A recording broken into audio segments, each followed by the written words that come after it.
So I've heard, I didn't do the test, but I've heard people who have done the test who actually, I mean, these tests are not cheap. So, there's somebody that was doing, one in the morning and one in the evening and from the same person, right? And send a sample to the lab and got drastically different biological ages. So to me, that is the biggest blow to the test. You can't expect a person's biological age to change in a day. That made me really kind of stop recommending the test because not in my good conscience, I can say, well, yeah, if you do this test and that can give you, a fair estimate, then then what is it? I can't really, I don't want to do it myself because I don't know what I'm getting. So why would a test like that able to create drastic results, in a day?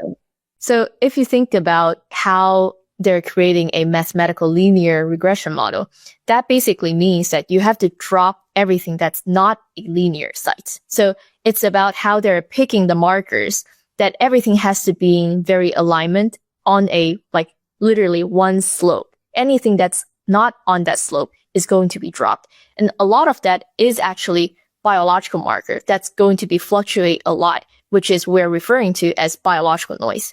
So if we're purely using a mathematical model to predict based on your age, there's a lot of fluctuation that can happen because what you are doing is not directly impacting what is the result is at.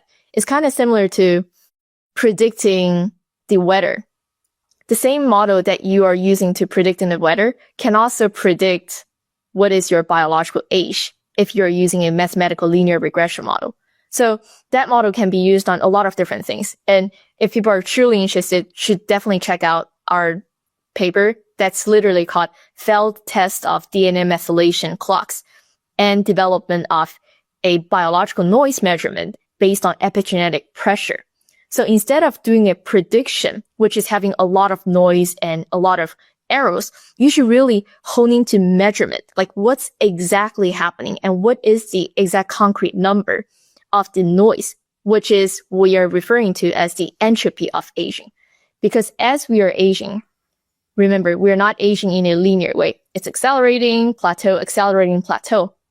And each different parts of the body is having a different acceleration rate as well. Like starting from 25, it's your skin, like your collagen starting to be slowing down. Starting from 30, your muscle starts to lose. Starting from 35, it's your heart. 40, it's brain, and it's starting from your ovary. 45, it's eyes, liver, hormone, immune system. It's breaking down organ by organ instead of you're just having one single numbers that's representing what's your biological age. So it's really important for us to actually dig deep into what's currently causing you age rather than just say you're 35. So the question that's more important here that we need to ask is, why are you 35 instead of 25? So that's why honing into top aging factors, like what's causing you aging right now, is more important than just a number that, oh, I'm 18 or I'm 35. That doesn't really matter. What's really mattering is what's causing you aging and what can you do about that. The next step is the more important part. And if your measurement is not correct, then your next step is not going to be correct. So this is the reason why we really want to hone into what is the truth and what is the true evidence that you can see according to what's causing you aging and what is the next step that you can take according to this. Okay. So you're saying these biological noises, you think that's affecting the results that these other age companies are testing, or, how they're calculating?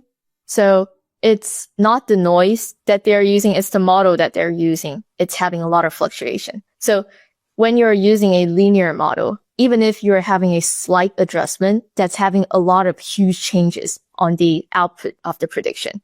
So compared to what they are doing, what we decided to do is we're not going to be looking at the linear regression model because first of all, it's not biology. It's false. What we are doing is we see what is the expression noise level. So what we discovered is that aging is very similar to entropy, which means in a younger state, you have a very tightly controlled gene expression, which is the noise is very low. Like when I say A, it outputs A. But as we are aging, the fluctuation of the noise, which is the randomness of the expression, starts to be expressing even more, which means when I'm telling you A, the gene starts to express B or C or D. It's not getting the right code. So it's starting to be having bugs in your gene expression. So that's what we are referring to as the biological noise. We test what is the noise level in your body. And we also hone in. Your genes are starting to just shoot out random numbers, just not listening anymore. That's called epigenetic noise. And it's quite different from what 23andMe is testing, because what they're testing is what is your color of your eyes, of your skin? Where are you from? These are the code for yourself. It's the hardware that's never changing.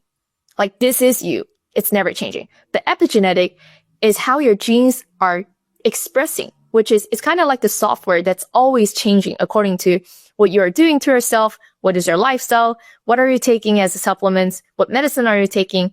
So all of these is going to be changing the expression of it.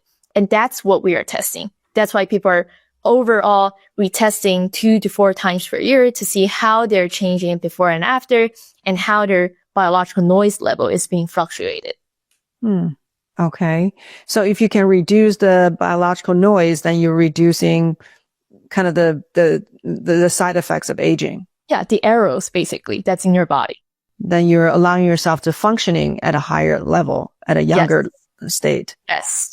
Okay. That's very interesting.